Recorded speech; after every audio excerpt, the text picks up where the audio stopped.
My husband for 28 years. And thank you. And it is nothing like, I know a lot of people don't believe. See, I'm going to convince you that you can do anything and everything that people said could not happen.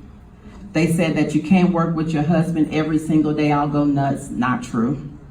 They say you can't do purpose with them because you got to see them every day, all day. Not true. I do purpose with my husband every single day for almost 28 years, and it is amazing. Do we agree about everything? Absolutely not. But it is amazing to have a man who is following after God's own heart because it makes me safe. And so I'll go down the list real quick of some of the things we do to have fun. We have a practice, which they said in the Bible or whatever, where marriages come in and you get both people instead of just one perspective. So when they come in and the woman is there and she's saying something, I can say to my husband, this is what she really means. School is not just enough for you to go to school and get information, but I'll still be a woman, so I'll know her better than he would. And so it works really good together. So we've been having that practice for about 20 years, and we're the founders of the Million Marriage Picnic, which is going to happen on June the 29th. So if there's any churches or whatever things here and you want to put it on in Dallas, the goal is 1 million marriages around the world having a romantic picnic at the same time. So we got it patented. We were the founders, and it happened last year here in Dallas. It happened in other states. But we do it live in Kansas City with a band, DJ, all these games, everything, because we want couples to be together and learn how to enjoy each other and love each other. So this is the 6th year that's about to happen. And then you see the radio. We were watching him live on the radio because he had to do it today without me because I'm here, and I was so sad. But he did a good job. And so what am I missing? Oh, and then I do holistic nutrition. And I speak a lot all over the world on that because that's my number one thing that I love to do is to make sure that the total body is healthy, not just your marriage, not just your, all of it. So I do that as well. You can go to the next one, Tamiko. And then these are my babies. So we have Tierra there. You won't know because I can't point. So we have Joy, Tierra, and J2. Can you believe I have a 31-year-old? And I have a 26-year-old and a 22-year-old. And me and my husbands we're empty nesters, so nobody lives with us. So it is just amazing to live like that. And so that's them. You can go to the next one. And this one right here is my son, so you can tell who I'm in love with, right? I am in love with this little boy right here, and everybody that knows me know that that is the truth. My husband even knows it. Okay, go ahead. And so, go ahead to the next. Okay, so my daughter, Tierra, because I've been an entrepreneur my whole life, I've never clocked in and worked for anybody in my life. I've always worked for myself. And so my daughter, Tierra, now has her own salon. She specializes in men and women who don't have hair. So she wants to continue to bless and carry on the legacy. Before I did all of this, I owned like 4 salons. And now my daughter Tierra is doing it, and it's called Extension Addiction. I'm so proud of her. Next one. So are you guys getting to know my family? Okay. And this is my daughter Joy, the 2 at the top. And the name of her swimsuit line is called Beach Hours. She sold out the first year. And now this new one just launched, and she's selling out now. So she's a designer. She makes everything by hand. And that's Joy. And now next, my baby, J2. He's in his last year of college, and he plays basketball for college. And when he graduates, he'll be a male black social worker where he can just enter into our practice and our business and be with his mom and his dad and continue the legacy. So we're pretty excited about that. And that's, I think, yeah. And that's it. Stop right there. Okay. Can we hit the lights? So do you guys know me? Do you feel like you know me a little better? Not really? Oh, man. I thought I was doing a good job. What'd you say? Oh, more? Well, I'm about to go hard in the paint now, so it's about to be on with the other message. But I'm trying to think that I'll leave anything out. I just love people. And I'm so glad that I was born to do what I'm doing. I'm not doing anything that I don't enjoy doing. Everything I do, I love. And so we're getting ready to get into the event and get started. But before we go, I just want Kofia to come up. I'm gonna move out of her way. And she's just gonna have a little conversation about women. When I heard Cassandra start talking, her goal is to bring women together. We're so divided that we almost need a miracle for us not to be. And I believe I'm on a mission because I travel everywhere on this subject, because for me to do that, it has to be an issue. And it starts deep within. And I'm here to help uproot some of that today. And so I'm gonna let Kofia do that little skit part, and then we'll get going. So I'm in the mirror, y'all. Man, I grew up as an only child, and I would love to have some sisters. I would love to connect with some other women.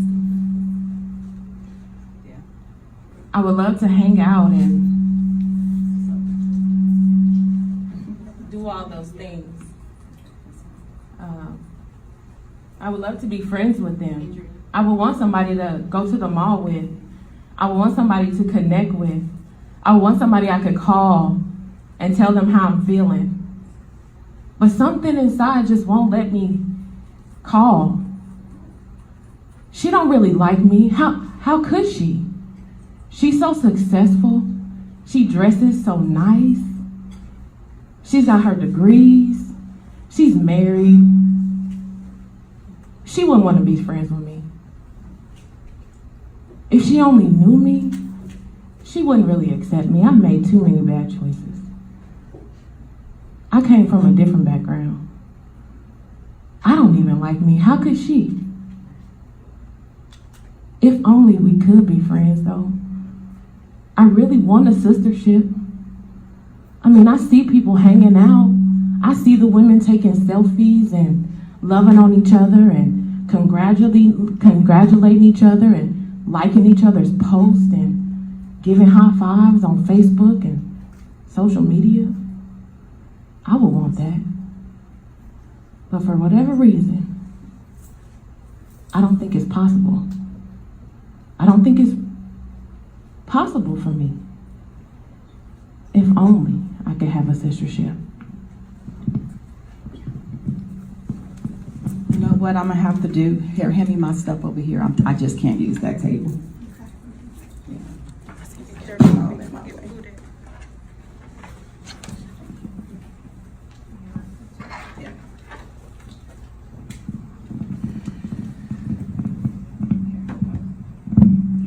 Thank you.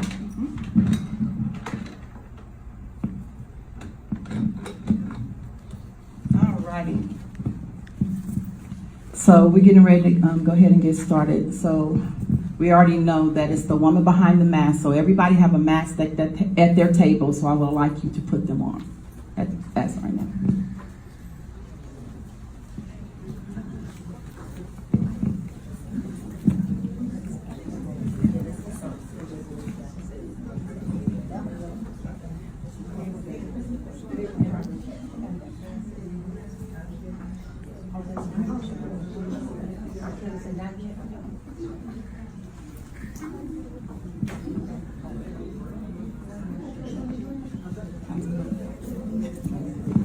That's cute.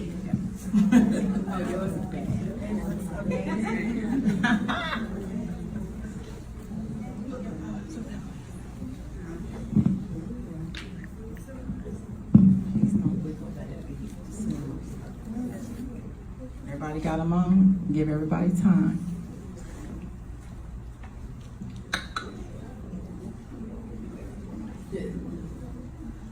Is the sisters helping sisters that need help?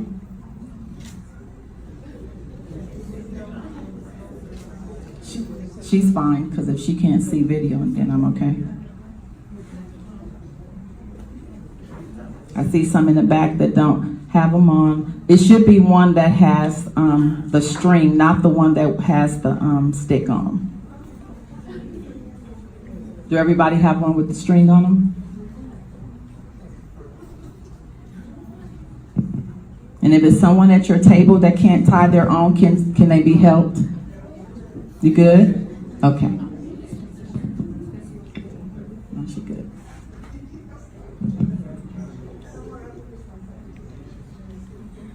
Where am I going to say?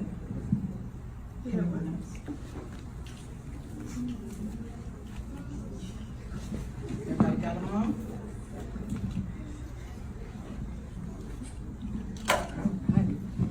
Okay, let's talk about the event. So the event is what created the mask in the first place. You got to think about that. And when people come into my marriage practice, I tell every person who comes in that they do not have a marriage problem because it doesn't exist. And people look at me like I'm crazy because it doesn't exist. What exists is when they come into my marriage practice, they have a history problem, not a marriage problem. And so people go to the altar thinking they're marrying the person they see, but you're marrying their history. And you bump into their history and wondering why all hell and broke loose. Because you thought the picture that you saw in the image that you saw is what you were getting. But the moment you get into a relationship, whether marriage, female, male, whatever it is, it's going to bring out triggers. And so now you're in this relationship saying things like, he doesn't want to provide for me, or he's cheap, or he doesn't want to give me money to take care of my needs and things like that. But his history says, I was homeless. I used to sleep in my car. So every dime I get, I'm going to hold on to. But you think it's against you. But it's really not against you. It's his history speaking to you. And how many marriages end because they think they have a marriage problem? Because when you go to just regular counselors, therapists, or whatever that don't go beyond just the conventional way of counseling, they have a checklist. Who gonna pay the bills? Who gonna take care of kids? Who gonna do this? All those type of things. When you come to my practice, I can care less about any of that. I want to know, were you molested? Were both of your parents in the home? Did you watch your father beat your mom? All of those type of things that shape who you are and who you will become, because it's impossible for you to see trauma and pain and it not affect you. Impossible.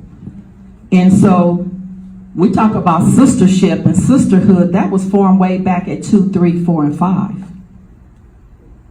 In what you saw in your home. We have families that the moment someone died in your family, the whole family, the relationship's end. Why is it ending? What is it that you want at that time that will have you divided against your brothers and your sisters?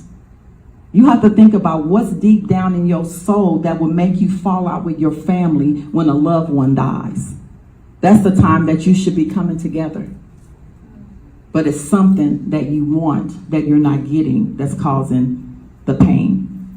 And then that's what we're talking about now, the hurt and the trauma. I just was somewhere and saw somebody, you're not speaking to anyone in his family because they wasn't there for him when his mom just died. So now we have another family divided. We're talking about sistership. Can we get along in our family? I mean, like, we have sisters that we don't even talk to, that we haven't seen, and some of us don't even talk to our moms. But we say that we are loving and that we're kind and that we're for people. But what is it on the inside of you that can cause you to go to those extremes? Because that's extreme. That you can get to a place where you can walk out on a whole entire family because of something that was said. We got to deal with these issues because you're never going to be able to be the sister you need to be to another person until you can first be it to yourself. And what I have found out through these years of doing what I do is no matter if you use your words to say I love myself, I don't have to hear what you say. I have to see what you do. And what you do shows me what you believe. Because you only can do what you believe. You can't do anything other than that. And guess what, you guys? I'm already over my mask, so can I take it off? I'm like, I feel like, oh my God, somebody come and take this off. I'm like, not y'all. We ain't got not y'all. Not right. Oh, thank you. Oh, I'm gonna put it back on, but I feel like I'm not, I can't see. And so, let's go to the next one. And then we have to deal with, what was your experience? If I went around the room right now and just talked to just maybe 3 women, it would tell me your whole story. And I can pretty much tell you how you living today if you haven't made the adjustments and got the healing and became whole in those areas. I can tell you right now. Just how long I've been doing what I do, give me 5 minutes. And I can identify where the pain is coming from if I talk to you for a minute. We'll be able to identify it. And then the other one is, what did you experience? With all this many women in the room, I know right now that somebody has been abused. Somebody has been sexually molested. There's impossible for this many women to be in the room and it not being here. And so if that's never been talked about, dealt with, or you've sought help for that, guess what? It's still laying dormant. And we don't know when it'll surface, but eventually it will. And it may surface in your marriage or in your relationship, on your job, with your kids. It's going to show up. Like I was giving an illustration at our church back home, where back in the day, remember the water hose? Now we got sprinklers in our yard. But remember the water hose, like if you got a hole in it, it would just come from all kind of places. It would just seep out. It's the same thing with your history. If you don't deal with it, it's going to seep out. And whatever you don't deal with, it's going to deal with you. It will. And let's talk about the inner vows. Inner vows are so powerful because mostly every last one of us as human beings make inner vows. What are inner vows? Do anybody know what inner vows are? Like I said, we're in the act. We can talk. Do anybody? And if you don't know, it's okay, because this is a safe place. And that's a lot of times that when we don't know, we get scared or get insecure and things like that. It is okay not to know. So what are inner vows? Inner vows are those things that when you watch something happen to somebody you know, or it happened to you, these are the things we say. Okay, you know what? My PowerPoint is not moving with me, is it? Okay, so y'all didn't see none of that? Wow. But I'm reading, you know what I'm saying? I'm reading, so I just assume, I'm looked over there and I'm like, it's not happening. Okay. Next. So now I'm on the inner vows. Okay, so this is what an inner vow says. No one will ever. How many have said that? Thanks for your honesty. Ain't no one ever. Who has said that? Yep, mostly everybody in the room. I know I did. What those things are is when you do that, it goes deep down, rooted into your soul, and you live with that. And so it's a blockage. Like how people have open heart surgery and they tell them they have blockage in their heart. It's a blockage in your soul. And what that does is prevent you from opening all the way up to receive what you need to receive to be successful. And so you live that out. And so you see things that's familiar to that type of stuff, and then you put these guards up. The moment it looks familiar, or if it smells like your past, or it smells like your history, you just like, When you can be, your blessing can be right at your door, but you blocking it because you got these inner vows. Saying what's not going to ever happen to you. What inner vows is nothing but distrust. And boy, do we deal with that. How many women say things like, I don't trust women. How you gonna have a sisterhood? I don't get along with women. Why is that? That's not natural. I don't have girls for friends. I said that all the way up until I married my husband. He said, I bet you're going to have some now. Because you ain't going to keep having all these dudes as your friend. I'm just like, I got to have some girls as friends. I didn't know what to do with that. Because of the things that I saw and the things that they would do. And I didn't understand it. So I was safer having males as my friends. And my husband wasn't going for it. So I had to make the adjustments. And guess when I made the adjustments, I said, wow, this is what I've been missing out on. All of these years, this is what I missed out on. I'm like, man. And I know that's why the room was kind of like laughing, and kind of every woman that pretty much said some stuff like that. I'm moving. Okay. And it says, the way you avoid pain, anxiety, hurt, and disappointment. The mask that you have on today, that's how we do it. Exactly how we do it is the mask that you're wearing today. We put it on. We play like we don't hurt. We play like we're not disappointed. We walk around with our makeup and our clothes and try to dress it up. Some people do it in all kind of different ways. We dress it up. Some women, we sex it up. Some people go to alcohol. Some people go to drugs. That's all behind the mask. We go to men who we know are going to mistreat us.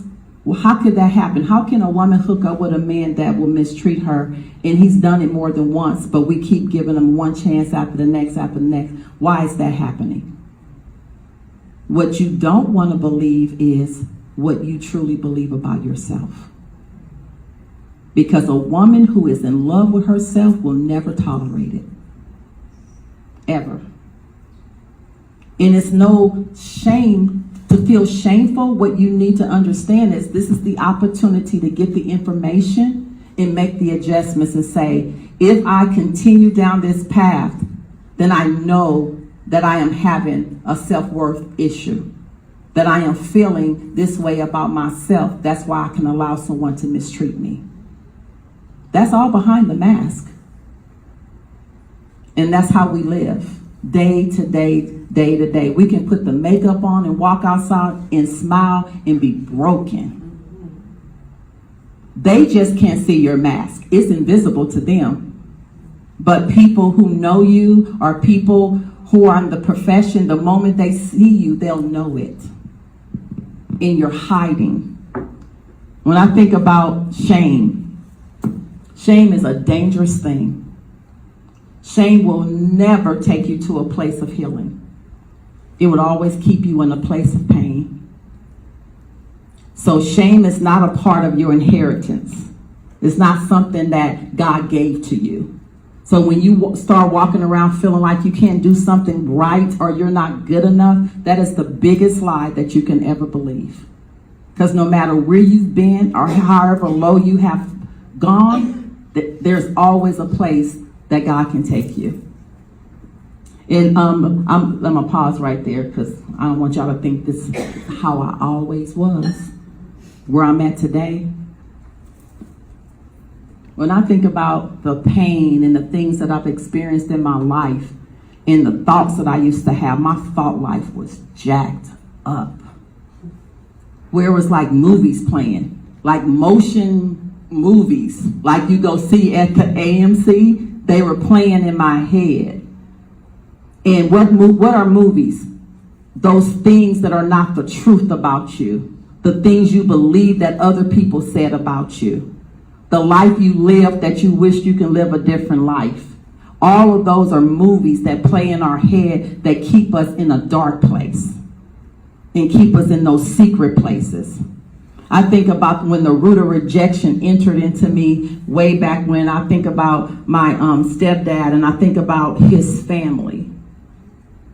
And I think about not all of them, mostly the sisters. And I'll never forget the day that I'm the oldest. I'm the oldest of 9. My mom's sitting right there. She has 9 kids. Raise your hand, Mom. She looks amazing, don't she? She had 2 open heart surgeries and everything, and she still looked good. So I got some good genes. But I just think about the day that I can't even remember where we were, and my dad's mom, which was, I thought, was my grandma, and she looked at me and she said, I ain't your grandma, but all the other kids are, but you ain't. And then the sisters were no different. They treated me the same way. And so you're the only one, because my dad, I grew up with him as well, and he grew up in California with me as well. But on my stepdad's side of the family, that's how they treated me. So I was always trying to figure out how could you not accept a kid? How could you as an adult say something like that to a kid? How could you make me feel like I wasn't a part of your family? When I was there before the rest of them got their step, whatever you want to call it. I was there before them. And so that thing set in, and then that root took place where I never felt like I can do something good enough. And I was just spinning my wheels performing, because there's so many people perform. It's like if you can ever get out of that place of performing and pretending, oh my God, it's like a door that'll open up in your life and you're like, oh my God, I didn't know this existed. And so perform and trying to do good and trying to be there for people, overworking, extending yourself, trying to be everything to everybody because of somebody told you you wasn't a part of us. You better watch what you say to your kids, because what you do is put seeds inside of them, and those battles they have to deal with for the rest of their life. If you at home hollering and screaming and cussing your kids out and all that, forbid that's what you're doing. If that's something that's happened, please repent and turn from it. Because all you're doing is being an agent of the enemy to make sure another generation don't make it. Because everything that happens in life starts with your thoughts. Everything. And if your thoughts are all jacked up, that's the life you're going to live. You can pray all you want till you blue in your face, but if you don't renew your mind and change the way you think, you're going to live a defeated life. And I was living a defeated life because of my thought life. And so today, how I feel about myself is not the kind that women do where their nose is stuffed up in the air and they're stuck up and conceited, because that hurt people too. But because I know who I am in Christ, I'm the bomb.com. Not because I need to prove that to another sister, because God told me I was. And I believe him. It was a time I didn't believe anything he said. Because I'm thinking, how can God let me go through this and leave me out there to be treated like this? How could I believe in that? But the day that I started believing, and when I found out he was in love with me, it was a wrap. And now I'm the apple of his eyes, and I can do anything that I set my mind to do. And I guard my thoughts. I even guard my relationships, because if you're not willing to change, I'm not willing to be polluted. Because I have too many other women that I'm on a mission to help. And I won't let another woman who don't want to go stop me from doing that. I sleep, I live, I breathe to change other people's lives. Like in real life. Because even some of the women that are here, raise your hand at this table, raise your hand at this table. Do you know some of them, when they first came to the ministry or whatever, they just couldn't believe that somebody can love them like that. That was my biggest struggle, and I'm still dealing with some of it. But the biggest struggle was, I did this, I said that, I act like that, and you still love me? I looked at one of them and said, there's nothing you can ever do that will make me not like you or not love you. Ever. You can say stuff, you can spread rumors, you can do whatever you want to do, but you will never change my heart, because I'm the only one in control of that. You can't let another person dictate how you are based on their behavior. That's too much control to give to another human being. We give it to our husbands. Those that are married, he's acting crazy, he's doing this, and now you acting crazy. That's control. Have you ever thought about that? I'm going to get him because he did this to me. I'm going to go out and do this because he did it. That's too much control. That's mind control. And we don't think of it that way because we're in the heat of the moment and we're like, what's really happening? That's too much control. Take it back.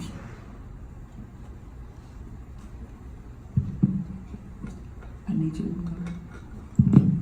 So what we do right here where it says, what does sisterhood look like? We want it to look different. That's way too many. Okay. So we deal with the first one, which is betrayal. I wish we can say that word can be traded in for love. Unconditional love.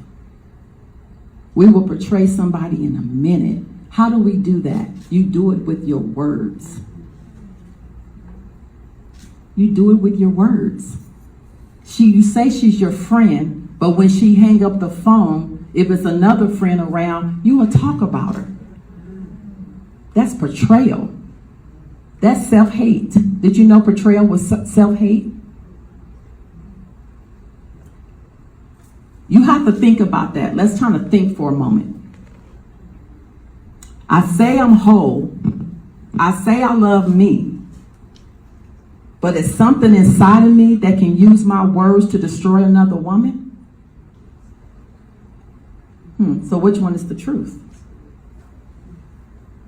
Because I'm sure even in this room, before the day is over or since we've been going, somebody has said something they shouldn't have said.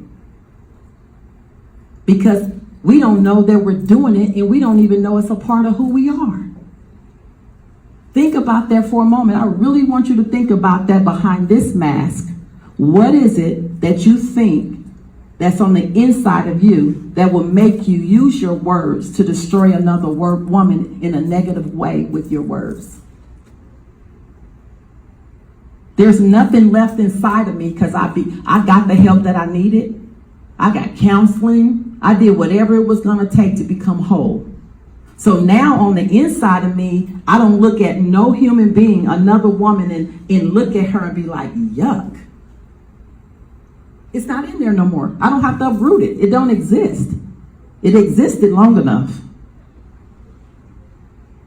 We have to really accept and then change. So the first thing you accept is I deal with insecurities. I deal with hurt. I deal with fear. I deal with all of those things because all of those things are the things that make that kind of stuff slip out. So you're either going to want to be a woman that will become whole, that you don't live that kind of life anymore, or you would be the woman that will stay broken and continue to gossip and use your words against somebody else. And that would be the next one. Why do we gossip? That's the number one thing that sisterhoods do.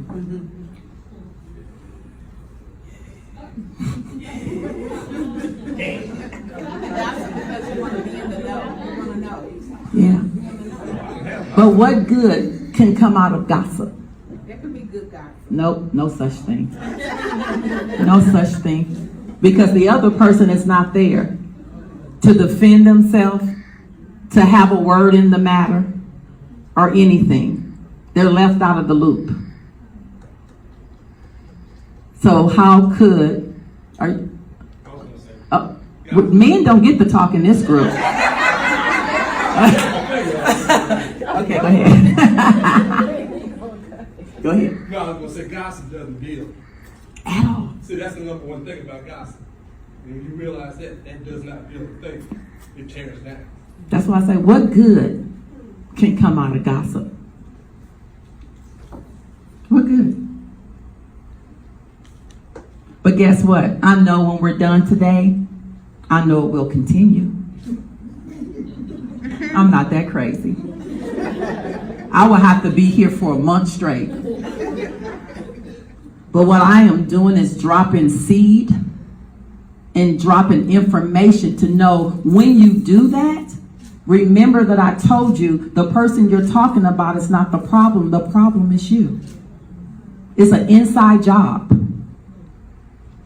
It's an inside job of something that you see in her that you're not, that you want to be, or you don't know how to get there.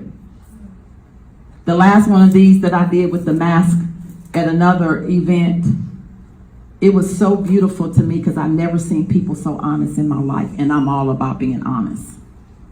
To me, the truth of honesty is more important than you keeping your secret to me. So I was at this other one and they had their mask on, and so I went around and I said, who's honest to say what you're dealing with right now?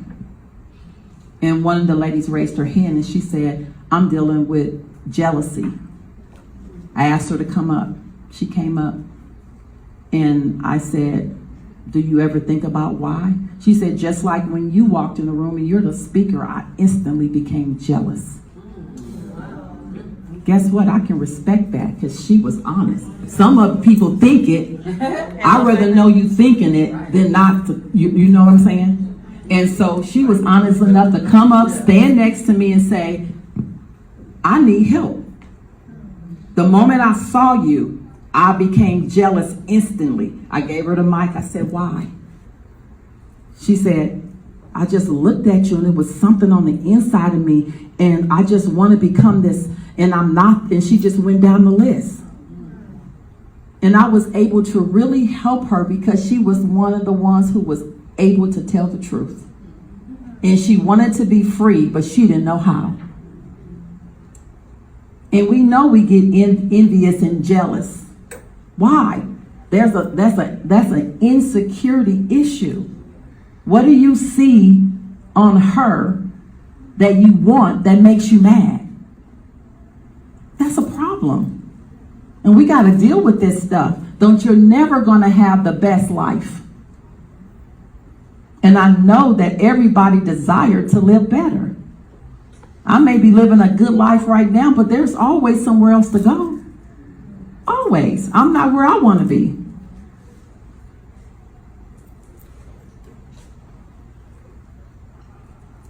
You know we lie. I used to be the master at it.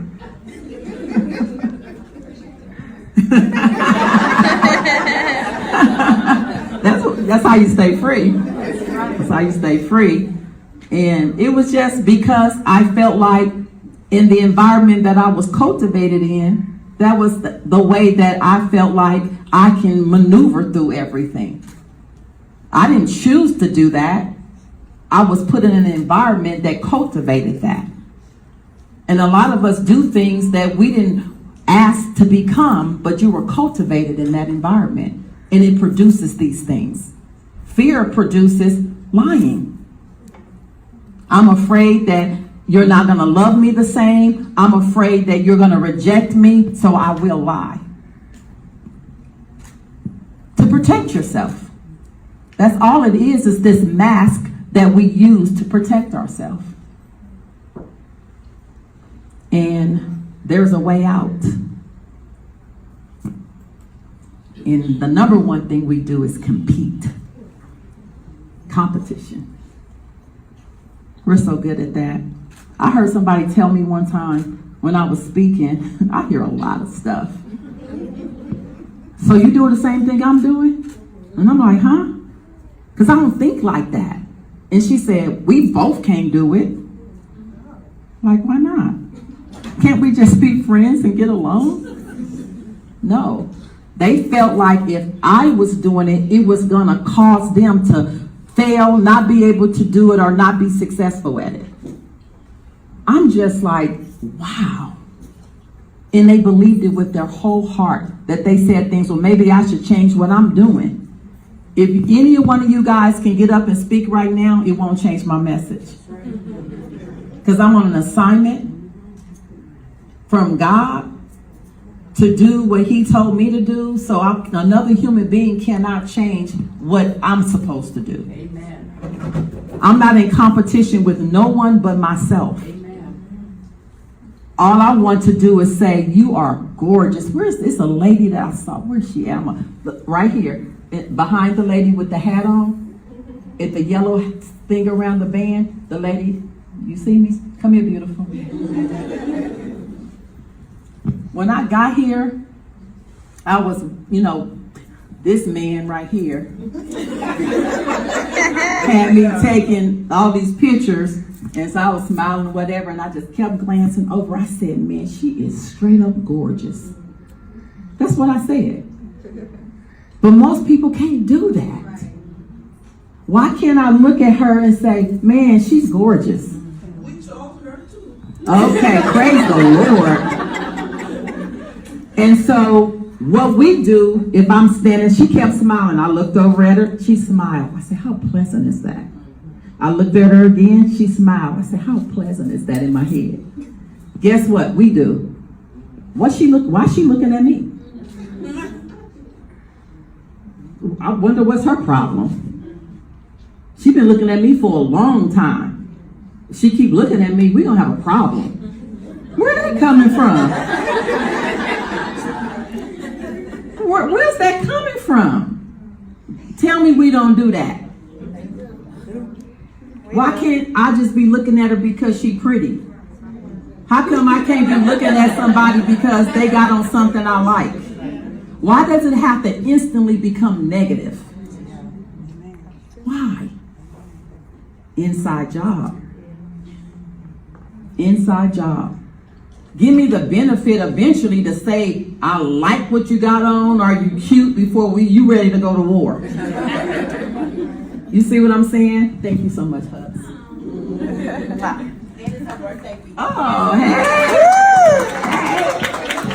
I wish I had something to give you. You know what? I'm going to give you one of my books. Where are my books? I'm going to give you Jungle Life. Are you married? Yes, I am. Okay, no, I'm giving you Flaw. Yes. This book right here will change your life in your relationship. Yes. It will. Aww. Happy birthday.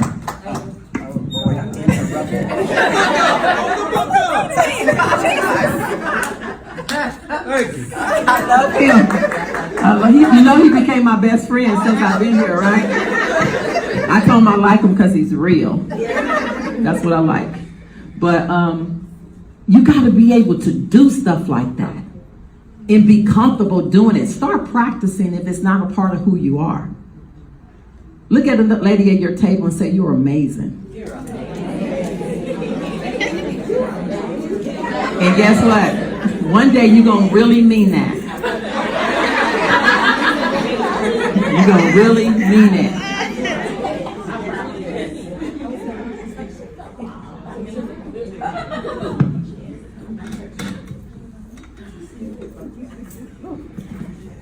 You're going to mean that. I cannot wait till women get to a place before this world is done where we really say to each other what is really what we should be saying to each other. I got your back. I'm your ride or die. We ride or die for dudes who don't even want us. That's what we do. We so down for dudes who don't want us.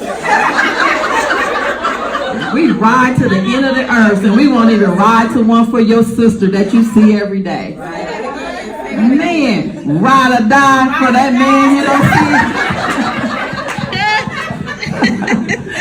And so we got to get beyond that. Why do we ride for them? What is that? You want me to tell you what it is? We're trying to fill this void. We're seeking for love in the wrong places. We're trying to be satisfied for someone that do not have the ability to satisfy you. It'll never happen. I've been married to my husband that long. He doesn't have the ability to satisfy me. Only God can fill that void in my life. My husband is a bonus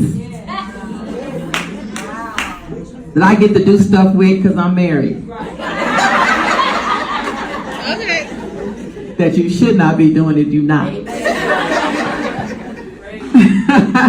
But I'm serious. My relationship with my husband is solid because I don't depend on him as my source. He know his role. When people get confused is roles. I'm a wife, I know my role. He's a husband, he know his role. He's the provider, the protector, all of those things. But guess what? He's not my source. Amen. That's his role. Yes. And my role is different than his. And I don't try to compete. I don't try to get in his lane and have a collision because I'm trying to be a man too. I think that book, and I hope he hear me say it. What's that book? Think Like a Man. What is it? Tell me how you do that. Tell me. One day, he gonna have me on this show and I'm gonna ask him. How do you do that? We have been so tricked that we even think we say stuff like, I'm your mama and your daddy to your kids. The only thing you can ever be is a mother. You do not have the ability to be a man and give your son or your daughter the strength that a man was supposed to give them. You don't have the ability. And we kill ourselves and we work hard. We raise our voices and we do all these things. It's not going to change the game. If he's missing, he's missing. And what I need you to do from this day forth is relax and just be a lady. And be a woman. And don't try to be to your kids what you were not called to be to them. You only can give them one thing, and that's the nurturing and the love of a mother. I remember one time I was at my son's basketball game and my husband was like, leave him alone. Quit babying him. I said, can I talk to you for a minute? And he's like, what's up? I was like, let me help you out. The only thing that I can ever be is a mom. And I don't say to you, when you being rough and tough, stop doing that to him. So do not block me from giving him what God created me to give him. I won't get in your lane and don't get in mine. Let's just be able to both give him what he needs. And we do that. Fathers be like, just get out the way. Quit doing this. All I know how to do is be this. And be okay with that. If you have sons, once they turn 10 or 12, you need to start shifting your role. Yes. Because if you're hollering and screaming at them still, you don't want no wife that's going to do it. You're going to be mad. And once they turn a certain age, it's something that happened to them that you destroy and tear down something in them when you continue on the road of that when they get a teenager. They're entering into manhood and your role with them need to shift. You need to not raise your voice and be all rough and be all that to him because you're showing him what he don't want. And you already know what they're doing. They don't want you. Because what they say, we too loud. We too this, we too that. Where did they learn that from? They learned it from their mama or their grandmama or whoever's raising them in the female image. Shift. If no one has ever told you that, make the adjustments if you have teenager sons and love them and just give them direction because the other way will destroy them. And they'll make bad choices based on it. I'm almost done. Go ahead. So I don't have to put my glasses on. Can somebody read that? You don't see the other? Can I have it? I'll keep thinking she's flowing with me. Sabotaging relationships by unhealthy practices and rejecting others. How many people have sabotaged relationships? Thank you. It will continue to happen until you realize why it's happening. Rejection is a bad thing. It has come to plague our lives and make us walk around with wounds that only God can heal. Rejection puts you in a place where I can be over here talking to her and you think I'm talking about you. I know it's in the room.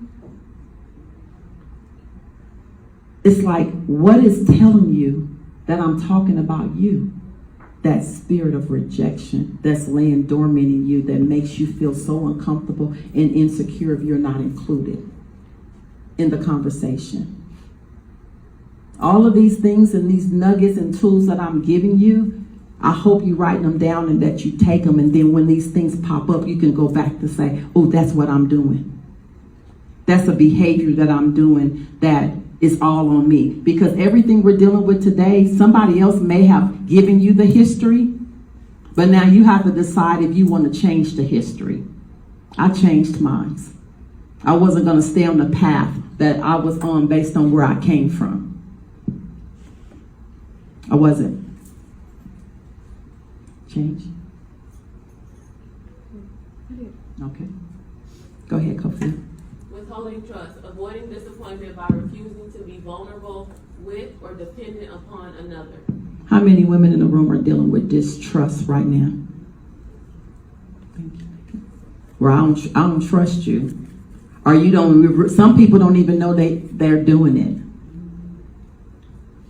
Where you don't trust and you put these invisible walls up and only certain people can get this close, but nobody ever gets all the way in. Do you know that you don't need nobody to lock you up and put you in prison because you've already done it to yourself? I used to have prison cells all around me, had me on lockdown because I was afraid to trust and let other people in that statement we talked about earlier, talking about I don't do girls. I don't never want no girl as my girlfriends. Girls are messy and they're a trip. Just to be saying that means that we them too. Yeah, just the fact that you can say it, that means that's you too. Because when I said that was me too. Because the day that I'm whole and healed, I don't feel like that. I can be anybody's friend. As long as you're willing to continue to grow and be healthy. Because I won't let nobody take me backwards. And not do drama, not even for a day. Not even for a day. You can ask anybody around me. Drama is like a cancer. But people have functioned in it so long, that's all they know to do. If it's not drama, life ain't good. If it ain't chaotic, life ain't good.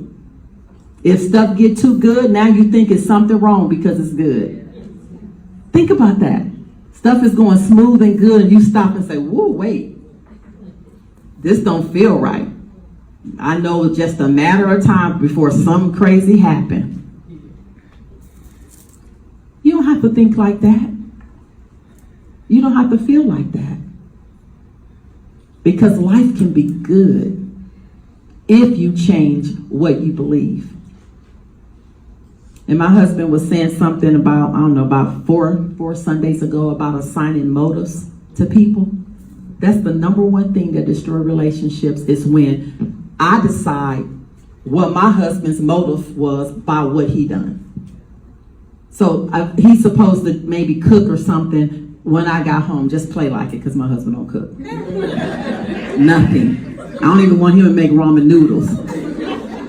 Even though I won't have them in my house. Because everybody know I do nutrition. I'm like, no. My husband's like, can we just have some white sugar? No, not in this house.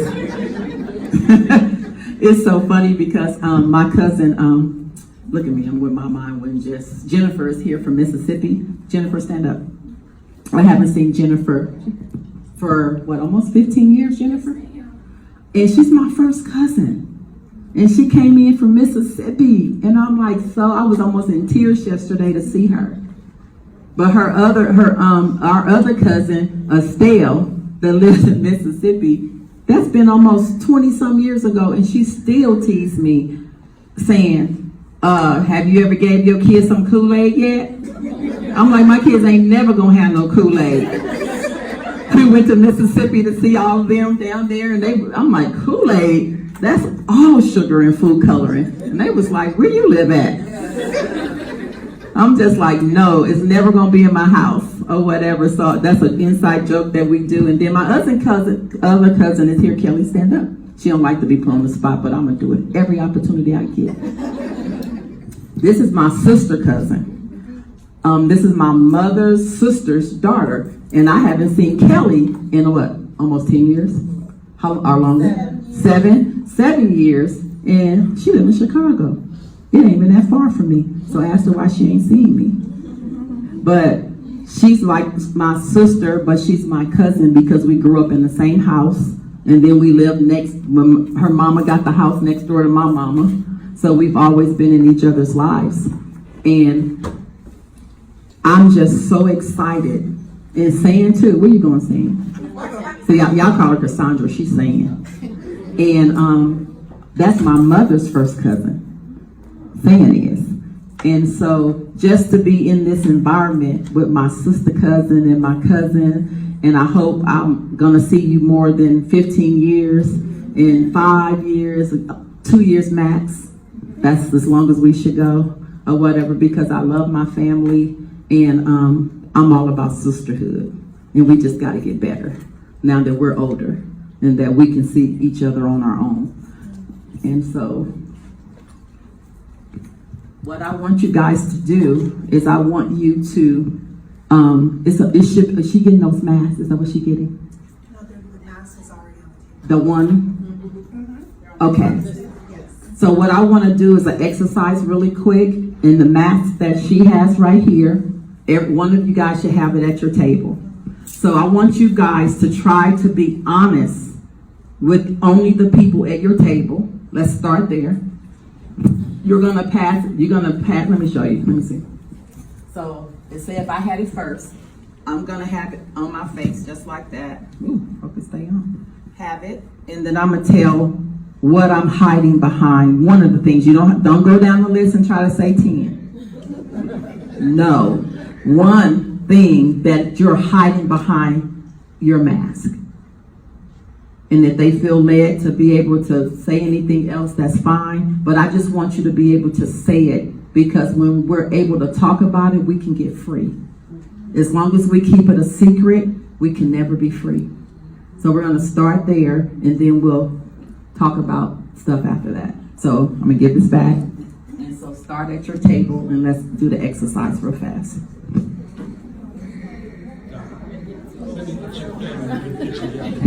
She's videoing, so I will. It just was. She got a better one. And I need you guys to be honest as possible.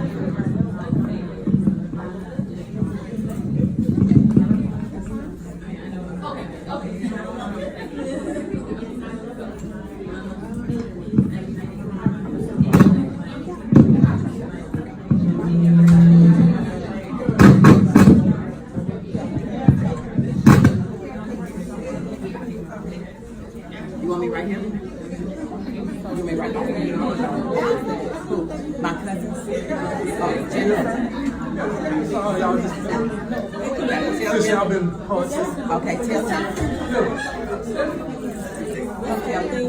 Tell them. Come real fast.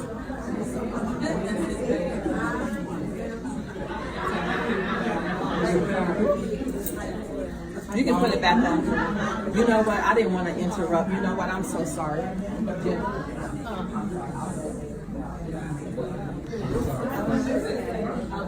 No, you have to have somebody.